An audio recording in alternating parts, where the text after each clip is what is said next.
Following Jesus is an incredible journey that transforms our lives, but what does it actually look like in today's world? To follow Jesus is to walk in love. In John 13 verses 34 and 35, Jesus tells his disciples, "A new commandment I give to you, that you love one another, as I have loved you." It's easy to love when things are good, but when someone wrongs us or life throws us a curveball, loving others as Jesus loved us becomes more challenging. Imagine driving to work and someone cuts you off. The temptation is to get angry, right? But following Jesus means responding with patience and kindness, remembering that he loves us even when we mess up. Jesus also calls us to take up your cross and follow me. Matthew 16 verse 24. This means surrendering our own plans and trusting God's will. It's not always easy. Life gets tough. Think about a time when you had to make a hard decision.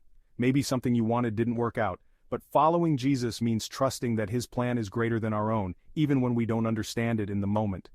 Forgiveness is another big part of following Jesus. In Matthew 6 verses 14 and 15, Jesus reminds us that if we forgive others, our Heavenly Father will also forgive us. Forgiving can be hard, but when we think about how much Jesus forgave us, we're reminded to let go of the bitterness and choose grace. It's not about forgetting the hurt, but about freeing ourselves from the chains of anger and resentment.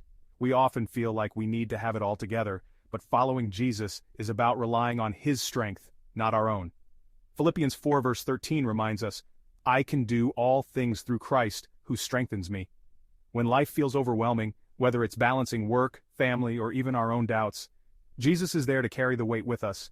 Instead of trying to handle everything ourselves, we lean on him for the strength to keep going. Finally, following Jesus gives us hope. In John 14 verse 6, Jesus says, "I am the way, the truth, and the life." Following him means trusting that he is guiding us towards something greater, even when things don't go according to our plans. That hope allows us to keep going, knowing that God is working behind the scenes for our good. So, following Jesus in today's world isn't about being perfect. It's about showing love, surrendering our plans, forgiving others, relying on his strength, and living with hope.